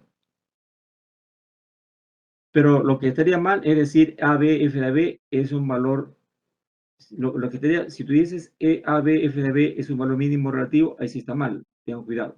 Por eso, si tú vas a decir mínimo relativo, tienes que referirte al valor, no a la posición. Siempre voy a insistir en eso hasta que no haya errores, porque hasta ahorita, por más que repito esto, viene la práctica, viene el parcial, y nos falta un 2, 3 que me dicen que el ABF de B es valor mínimo o mínimo relativo, ¿no? Pues es ahí, se olvidaron de lo que dije tantas veces en clase. Muy bien. 2. Si este triángulo, que a uno le llama también discriminante, es positivo y la segunda derivada respecto a x en el mismo b es negativo, entonces f de b es un valor máximo relativo. Y si quieres usar la terna, dirías AB, f de b es un punto de la superficie llamado cima de montaña, así como sí, lo que vieron en la figura anterior. Bueno, es una realidad. El otro, 3. Si ese triangulito, que algunos le llaman discriminante, es negativo, directo, AB, f de b es un punto silla. Es la denominación oficial. Ahora, en tu pensamiento, ya sabes qué pensar. Que f de AB no es ni para máximo ni para mínimo relativo. Eso frecuentemente lo tienes en tu mente, porque eso no lo dicen los libros directamente. Solo es una conclusión que hemos hecho del estudio anterior. Lo oficial que debe responder es A, B, f de B es un punto silla. No cometan el error, y ahí sí varios, ¿ah? Ahí sí tengo que decir varios, cuando se refiere a punto silla, más de 3, 4, 5, 6, a veces 10 me dicen esto.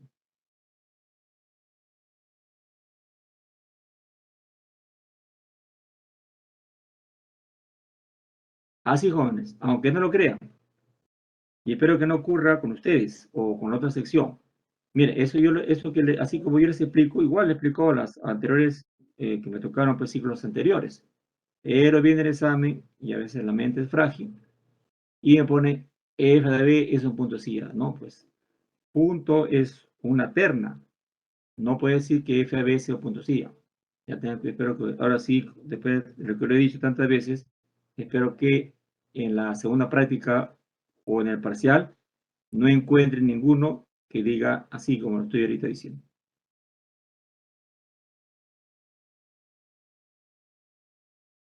Listo. Esto es lo oficial. Punto silla. Ya en tu pensamiento o como con conclusiones anteriores también, f de b es el que sería, que tú dirías que no es ni para máximo, ni para máximo, ni para mínimo relativo. Bueno. Y por último, si el triángulo o algunos que le dicen discriminante es cero, no se puede precisar. Pero eso no quiere decir que no hagamos nada.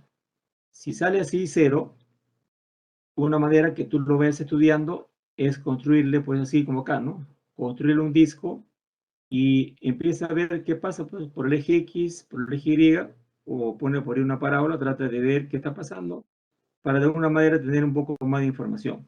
Solo como una sugerencia o un consejo. Pero bueno, eso es solo para una sugerencia o consejo. Pero lo que es concretamente, si viene el examen, tú dices, bueno, si sale cero no se puede precisar. Ya que si uno en el examen se pone a estudiarlo y por trayectorias se va a demorar. No, en el examen solamente digas, si viene esto, si sale cero, tú pones nada más, no se puede precisar. Ya que estudies qué pasa en ese punto es un comentario, no le quiero decir que estén haciendo ahí, digamos, análisis, porque en el examen, pues, el tiempo queda exacto para desarrollar y para concluir las acciones que están aquí consideradas. Muy bien.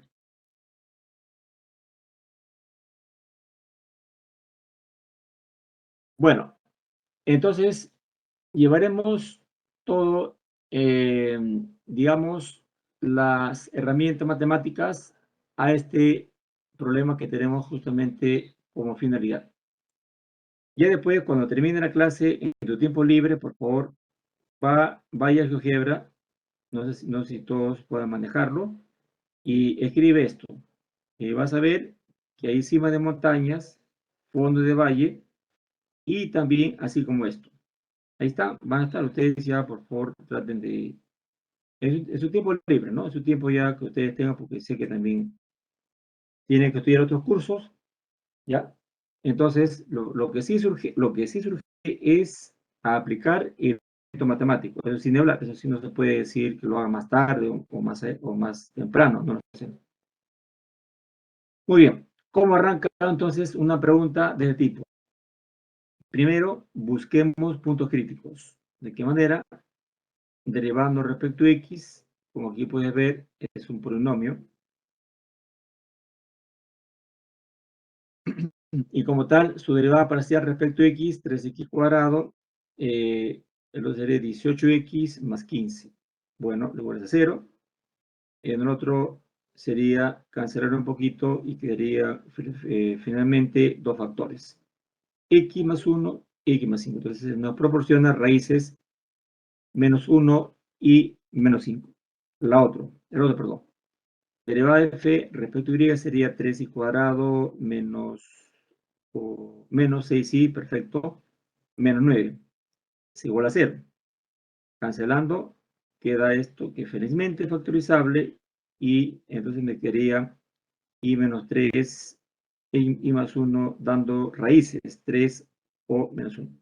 Muy bien.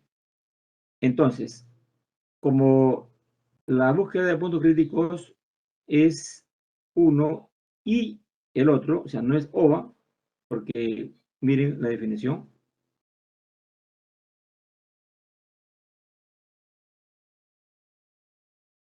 Punto crítico dice donde F, Fi son ceros. La coma significa y, ¿no? Aprendamos, recordemos eso. La coma significa, si yo digo, por ejemplo, ¿cuándo usamos coma, no? Por ejemplo, cuando digo, cuando me refiero a la cualidad de una persona, por ejemplo, aquí hay un alumno que se llama Rodrigo. Rodrigo es puntual, coma, es buen estudiante, coma, ayuda en su casa, coma. Estoy diciendo que se cumple todo lo que está ahí, de manera simultánea. Es como decir, Rodrigo es puntual y buen estudiante y ayuda. Entonces, la coma significa y, conjunción.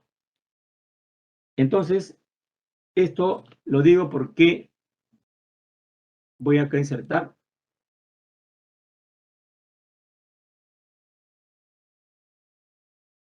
Solo como un comentario para justificar, porque siempre la lógica está en todos los cursos. Ya. Sale como es un O, ¿no? Está ahí claramente un ratito. Ya, ahora sí. Menos 1. A lo mejor lo pongo con editor de ecuaciones. Ya. X igual menos 1 o X igual menos 5. Ponle ahí paréntesis. Luego viene Y. ¿Está? Tomarás en cuenta, lo pegarás, pero ¿para quién? Para 3 menos 1. Correcto. 3 menos 1, que sería 3.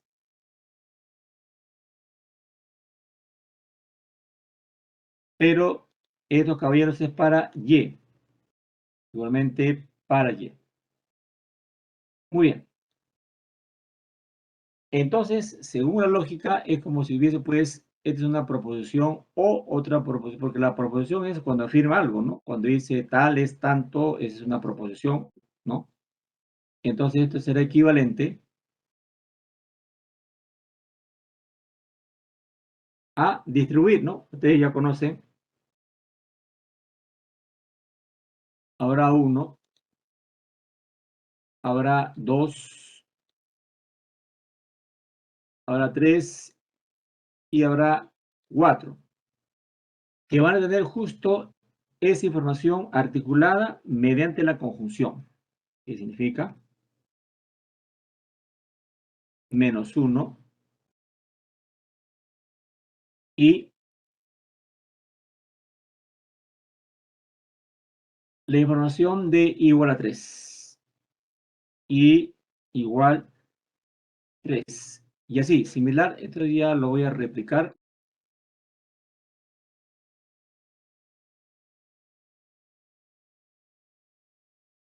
Pero lo voy a replicar y cambiarlo, ¿no? Porque este es para menos 1 con 3, el otro menos 1 con menos 1. El otro es menos 5, 3, ¿de acuerdo? Menos 5, 3, y el otro menos 5, menos 1.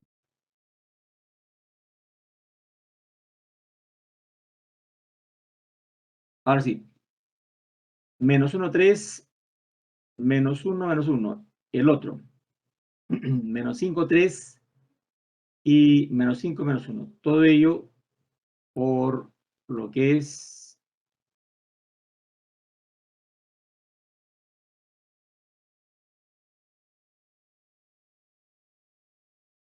ahí está, si quiero separar abajo, eso es. Entonces, lo que se hace simplemente es un contexto de, de lo que es lógica, ¿no? Lógica. Entonces, esto viene con esto, o esto con otro, o, y así sucesivamente. Entonces, lo voy a copiar esto.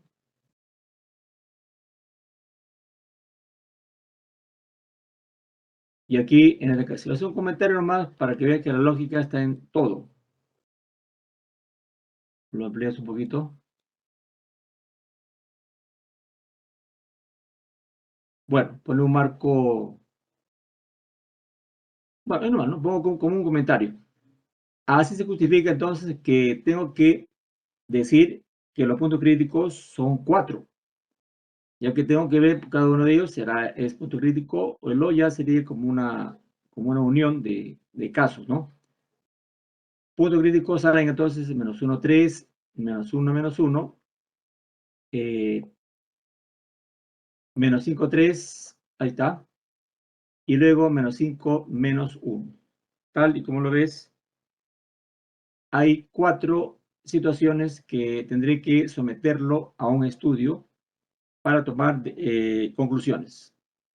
Bueno, en primer lugar, voy a ver el tema de discriminante, aunque está aquí en forma de delta de Jacobi, pero también lo puedo manejar con notación de su índice, o sea, F doble X en AB, F doble I en AB. Y en las cruzadas, F, X, Y o X. Bueno, aquí sí vale decir que las cruzadas no importa el orden, porque como es un polinomio, cuando es un polinomio, tiene la suerte, puede que diferenciables, continuos, también las derivas parciales existen, inclusive son continuos, por eso que el orden siempre va a ser lo mismo, sea en las cruzadas IX o IX, XY o IX, va a ser lo mismo. Esa es la ventaja de los polinomios. Muy bien, entonces fabrico mi discriminante y ¿qué decimos?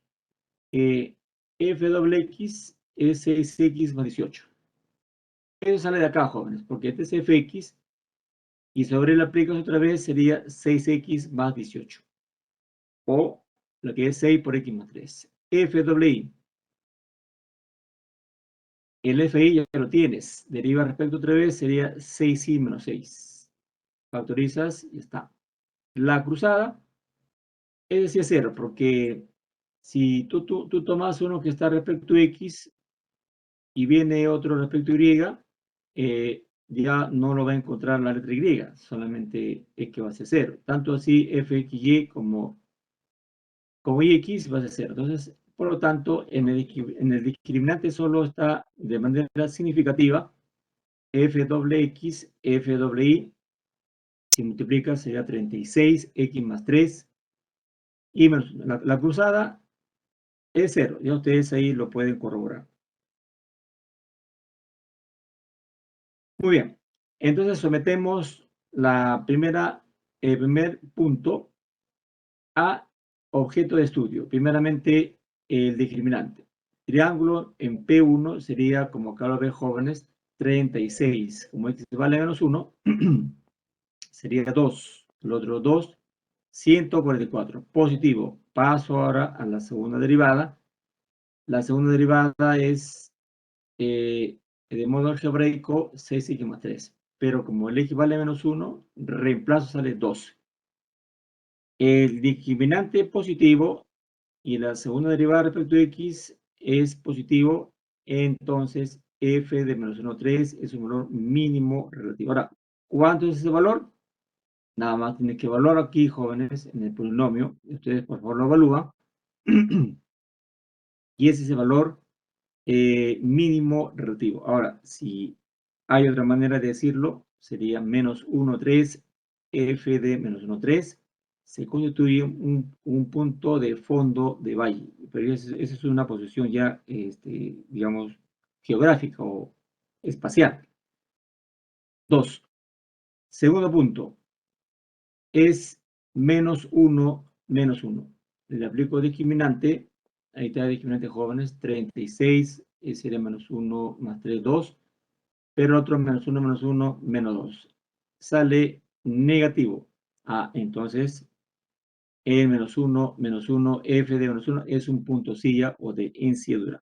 En tu pensamiento o en otras conclusiones, el F de menos 1 no es ni máximo ni mínimo relativo. ¿Ya? Eso ya pueden ustedes anotarlo como un recurso alternativo.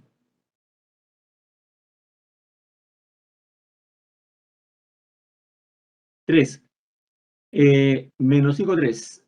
Como está en la lista, correcto, menos 5, 3. Me quedaría en el discriminante que es 36, x más 3, como recordarás, y menos 1. Este más 3 sería menos 2. El otro menos 1, 2. Bueno, también sale negativo, constituyéndose de que esta terna, como terna, tenemos que decirlo, por favor, no, insisto siempre, voy a insistir hasta que, como dice el dicho, hasta que no haya ninguno que cometa ese error. Hasta ahorita voy a ver pues si aquí en esta aula no hay ese problema. Si vas a usar la palabra punto silla, es un término espacial, es una terna.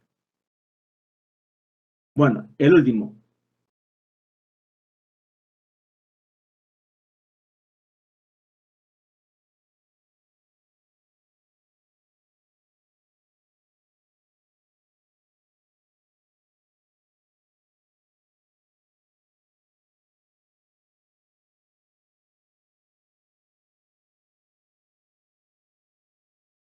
Bien, el último es el menos 5, menos 1. Menos 5, menos 1, ahí está. Discriminante. El primero es menos 2, el factor, ¿no? Cuando se evalúa, x más 3. Y el otro, menos 1, acá, ¿no? Es menos 2 y el otro menos 2.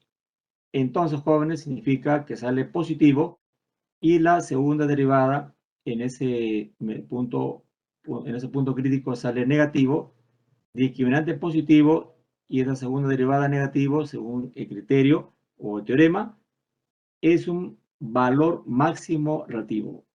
Y como terna, puede decirle o comentarlo, ¿no? La terna se comporta como un punto de cima de montaña. Listo. Por lo tanto, tiene jóvenes, pues, en conclusión, sacando conclusiones que este punto ha servido para un valor mínimo relativo. Repito, ¿cuánto es el valor? Y es cuestión nomás que lo reemplaces en la función que tenemos por aquí. Ese primer caso ha servido, o sea, tú ahí puedes hacer un diagnóstico como un cuadro. ¿Se acuerdan del cuadro que les enseñé hace unos instantes? Saca tu conclusión en base a estos. Eso siempre es importante ponerlo porque a veces facilita cuando un docente califica, ¿no? Porque a veces hay alumnos que no son, a veces no son muy ordenados, se ponen por aquí, por allá, y entonces el profesor tiene que estar con sus ojos yéndose por aquí, con sus ojos por abajo, por izquierda, derecha, porque a veces hay alumnos que son un poco desordenados. Y entonces traten de concluir con un cuadro, ¿no? Digamos, vamos a hacer por acá.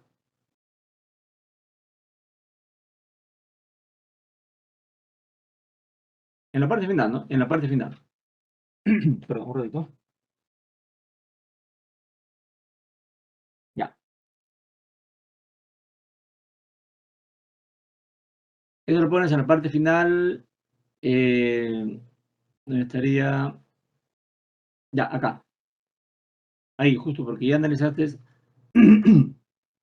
Ya has hecho el análisis completo. Entonces, bajas un poquito.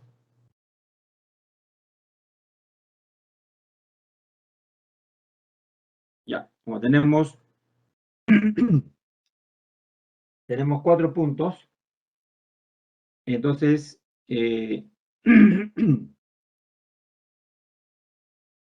entonces vamos a elaborar 5 filas y 2 columnas. Efectivamente.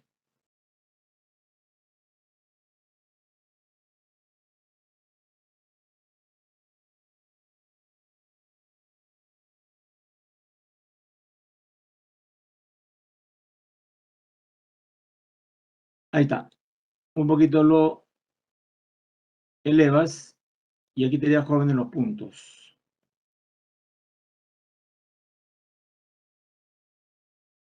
Y aquí está el valor de la función, ¿no? Z igual F. Bueno, eso lo tomaré de lo que está arriba, ¿no?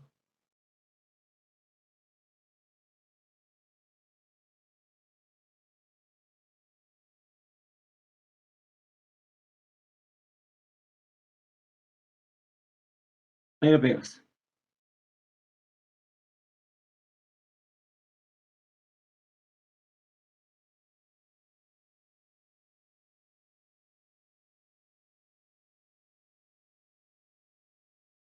Y ahí no, ¿no? Los puntos han sido 4. Concretamente voy a ponerlos tal como está acá.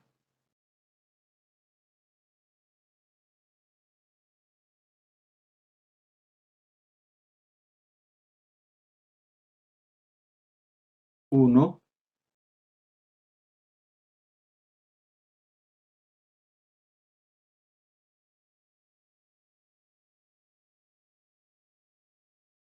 dos,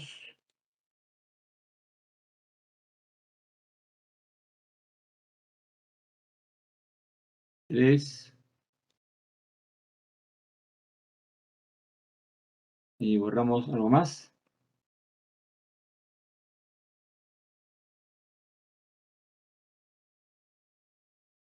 Ya, salimos de ahí y le damos a avanzar. Y por último, este es igual, bueno, en realidad es una manera de decir, si nomás puedes poner también. Ya. El cuarto punto.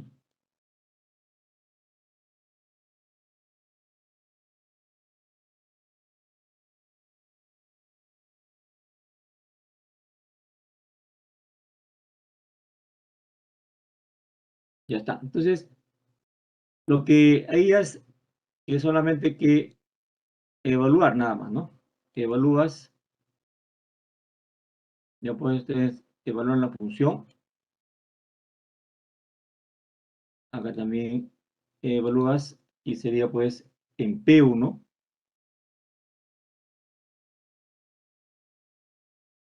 y ahí pones su valor respectivo y lo calificas. ¿Qué ha sido, no? En el caso de terna, no es necesario que pongas el valor, simplemente, o si pones también el valor, pero va a ser terna, ¿no? Aquí sí tienes que poner terna. -1, -1, perdón. -1 y f de -1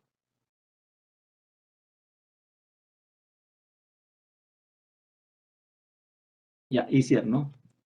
Es punto sí. Así también ha sido en el otro, también similar.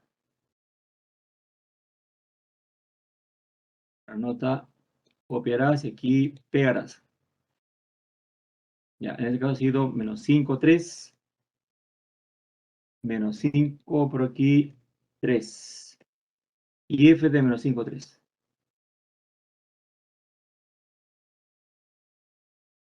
Nada más. Punto silla también, como ha sido calificado, es punto silla.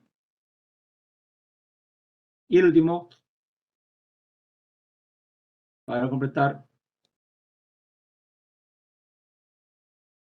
ya, ustedes ponen ahí el valor, ya ustedes reemplacen, no solamente por interrogante.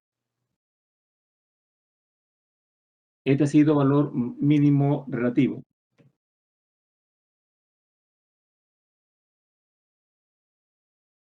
Y el otro ha sido valor máximo relativo.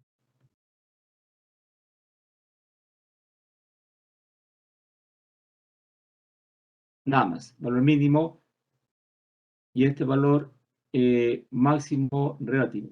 Bueno, entonces ustedes reemplacen en la función, que es un polinomio, y sabrán cuál es ese valor mínimo y valor máximo. Entonces traten de concluir así, porque repito, para cerrar la clase, hay veces que hay alumnos que no son tan ordenados y ponen por aquí, por allá, por aquí, por allá, y entonces para calificar uno se marea. Para no marearse y facilitar la calificación de docente, por favor, les pido que así a mano nomás, ¿no? Bueno, yo aquí lo hago con como estoy con el Word, de esa mano así rapidito ponen ahí tanto, tanto, tanto, y ya entonces significa que esto resume la actividad que has efectuado. Bueno, muy bien, entonces hasta aquí nos quedamos, ya luego completaré hay un poquito más de herramientas de este tema de máximos y ya lo veremos la siguiente clase. Bueno, ya aquí quedan otros jóvenes, que tengan un buen día y ya nos vemos el día jueves. Muchas gracias. Hasta luego. Profesor, sí, no se olvide subir este material de semana 7. Ya, está bien, no se preocupe.